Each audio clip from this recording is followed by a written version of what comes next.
This is Secular Founding Period History, and my name is Tony Messina. Thomas Jefferson to Benjamin Rush, 1811. Reconciliation with Adams, by Tony Messina. Letter from Thomas Jefferson, Monticello, to Benjamin Rush, January 16, 1811. In this letter we learn, 1. Benjamin Rush questions Jefferson on his distance from Adams. He answers. 2. Jefferson teaches us that Adams favored the English Constitution and actually swerved towards the principles in it. 3. That Hamilton actually thought Caesar was the greatest man in history. 4. And about the interesting post-election confrontation between Adams and Jefferson. 5. And how Adams verbally concedes to Jefferson before stabbing him in the back. 6. And how Adams stacked the government against the wishes or interest of Jefferson. Adams also skipped out on Jefferson's inauguration. From Thomas Jefferson, Monticello, to Benjamin Rush, January 16, 1811.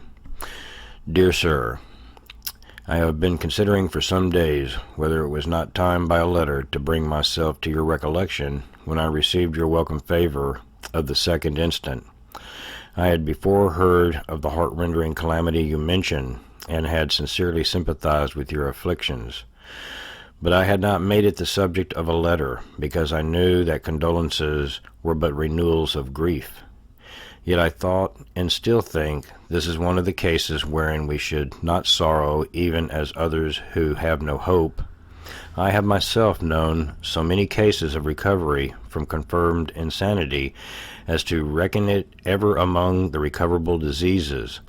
One of them was that of a near relative and namesake of mine, who, after many years of madness of the first degree, became entirely sane, and amused himself to a good old age in keeping school, was an excellent teacher and much valued citizen. You asked if I had read Hartley. I have not. My present course of life admits less reading than I wish. From breakfast or noon at least to dinner, I am mostly on horseback, attending to my farm or other concerns, which I find healthful in my body, mind, and affairs, and the few hours I can pass in my cabinet are devoured by correspondences, not those with my intimate friends, with whom I delight to interchange sentiments, but with others, who, writing me on concerns of their own in which I have had an agency, or from motives of mere respect and approbation, are entitled to be answered with respect and a return of goodwill. My hope is that this obstacle to the delights of retirement will wear away with the oblivion which follows that, and that I may at length be indulged in those studious pursuits from which nothing but revolutionary duties would ever have called me. I shall receive your proposed publication and read it with the pleasure which everything gives me from your pen.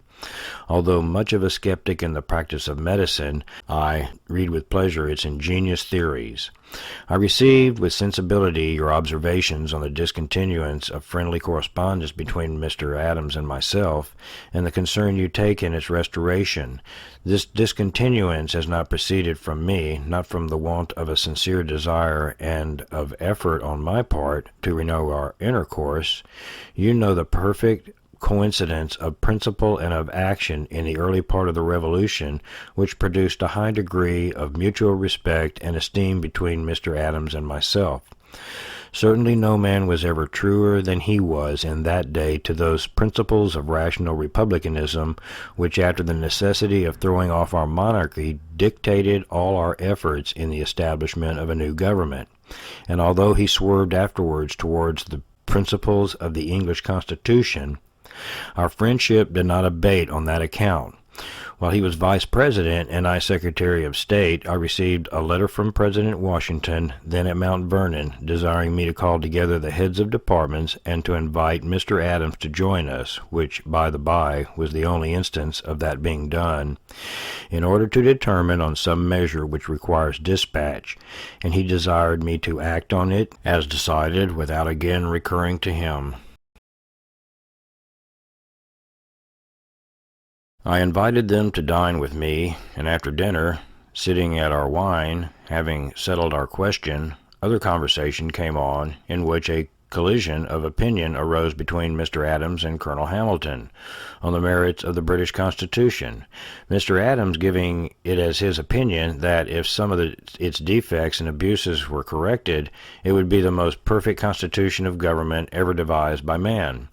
Hamilton, on the contrary, asserted that with its existing vices, it was the most perfect model of government that could be formed, and that the correction of its vices would render it an impracticable government. And this, you may be assured, was the real line of difference between the political principles of these two gentlemen. Another incident took place on the same occasion, which will further delineate Mr. Hamilton's political principles, the room being hung around with a collection of the portraits of remarkable men. Among them were those of Bacon, Newton, and Locke. Hamilton asked me who they were. I told him they were my trinity of the three greatest men the world ever produced. Naming them, he paused for some time. The greatest man, he said, that ever lived was Julius Caesar. Mr. Adams was honest as a politician as well as a man. Hamilton, honest as a man, but as a politician, believing in the necessity of either force or corruption to govern men. You remember the machinery which the Federalists played off about that time to beat down the friends of the real principles of our Constitution, to bring us into war with France and alliance with England, and finally to homologize our Constitution with that of England. Mr. Adams, you know, was overwhelmed with feverish addresses, dictated by the fear and often by the pen of the bloody Bowie, and was seduced by them into some open indications of his new principles of government, and in fact was so elated as to mix with his kindness a little superciliousness towards me. Even Mrs. Adams, with all her good sense and prudence, was sensibly flushed, and you recollect the short suspension of our intercourse, and the circumstance which gave rise to it, which you were so good as to bring to an early explanation, and have set to rights to the cordial satisfaction of us all. The nation at length passed condemnation on the political principles of the Federalists by refusing to continue Mr. Adams in the presidency. On the day on which we learned in Philadelphia the vote of the city of New York, which it was well known would decide the vote of the state, and that again the vote of the Union, I called on Mr. Adams on some official business. He was very sensibly affected, and accosted me with the words, "Well, I understand that you are to beat me in this contest, and I will only say that I will be as faithful a subject as any you will have." "Mr. Adams," said I, "this is no personal contest between you and me. Two systems of principles on the subject of government divide our fellow citizens into two parties. With one of those you concur, and I with the other. As we have been longer on the public stage than most of those now living, our names happen to be more generally known. One of these parties, therefore, has put your name at its head, the other mine. Were we both to die today, tomorrow two other names would be in the place of ours, without any change in the motion of the machinery. Its motion is from its principle, not from you or myself. I believe you are right," said he, "that we are but passive instruments, and should not suffer this matter to affect our personal dispositions." But he did not long retain this just view of the subject. I have always believed that the thousand calumnies which the Federalists, in bitterness of heart and mortification to their rejection, daily invented against me, were carried to him by their busy intriguers, and made some impression.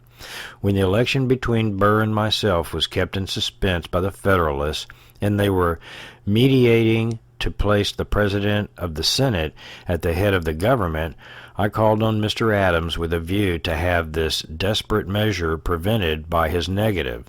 He grew warm in an instant and said with a vehemence he had not used towards me before, "Sir, the event of the election is within your own power. You have only to say you will do justice to the public creditors, maintain the Navy, and not disturb those holding office, and the government will instantly be put into your hands. We know it is the wish of the people it should be so." "Mr. Adams," said I know not what part of my conduct in either public or private life can have authorized a doubt of my fidelity to the public engagement. I say, however, I will not come into the government by capitulation.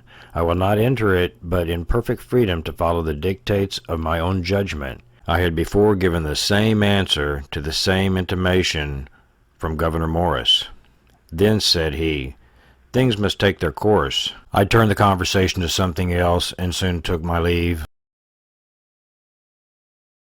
It was the first time in our lives we had ever parted with anything like dissatisfaction, and then followed those scenes of midnight appointment which have been condemned by all men. The last day of his political, the last hours, and even beyond the midnight, were employed in filling all offices, and especially permanent ones, with the bitterest federalist, and provided for me the alternative either to execute the government by my enemies, whose study it would be to thwart and defeat all my measures, or to incur the odium of such numerous removals from office as might bear me down. A little time and reflection effaced in my mind this temporary dissatisfaction with Mr. Adams, and restored me to that just estimate of his virtues and passions which a long acquaintance had enabled me to fix, and my first wish became that of making his retirement easy by any means in my power, for it was understood he was not rich. I suggested that some Republican members of the delegation from his state, the giving him, either directly or indirectly, an office the most lucrative in that state, and then offered to be resigned if they thought he would not deem it affrontive. They were of opinion he would take great offense at the offer, and moreover that the body of Republicans would consider such a step in the outset as arguing very ill of the course I meant to pursue. I dropped the idea, therefore, but did not cease to wish for some opportunity of renewing our friendly understanding.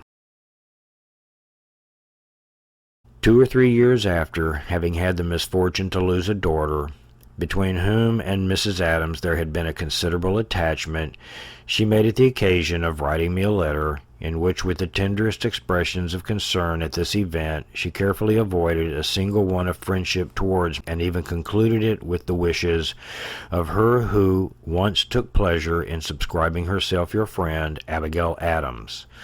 Unpromising as this complexion of this letter, I determined to make an effort toward removing the cloud from between us.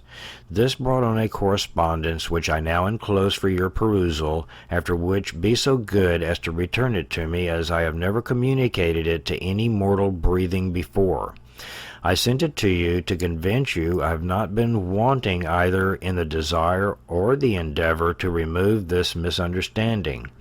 Indeed, I thought it highly disgraceful to us both, as indicating minds not sufficiently elevated to prevent a public competition from affecting our personal friendship. I soon found from the correspondence that conciliation was desperate, and yielding to an intimation in her last letter, I ceased from further explanation. I have the same good opinion of Mr. Adams which I ever had. I know him to be an honest man, an able one with his pen, and he was a powerful advocate on the floor of Congress.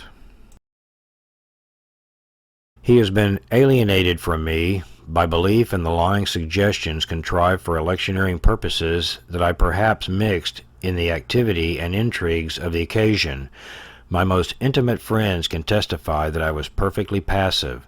They would sometimes indeed tell me what was going on, but no man ever heard me take part in such conversations, and none ever misrepresented Mr. Adams in my presence without my asserting his just character. With very confidential persons I have doubtless disapproved of the principles and practices of his administration. This was unavoidable, but never with those whom it could do him any injury. Decency would have required this conduct from me. If disposition had not, and I am satisfied Mr. Adams' conduct was equally honorable towards me, but I think it part of his character to suspect foul play in those whom he is jealous, and not easily to relinquish his suspicions. I have gone, my dear friend, into details that you might know everything which had passed between us, might be fully possessed of the state of facts and dispositions, and judge for yourself whether they admit a revival of that friendly intercourse from which you are so kindly solicitous. I shall certainly not be wanting in anything on my part which may second your efforts, which will be the easier with me, insomuch as I do not entertain a sentiment of Mr. Adams, the expression of which could give him reasonable offense, and I submit the whole to yourself, with the assurance that whatever be the issue, my friendship and respect for yourself will remain unaltered and unalterable.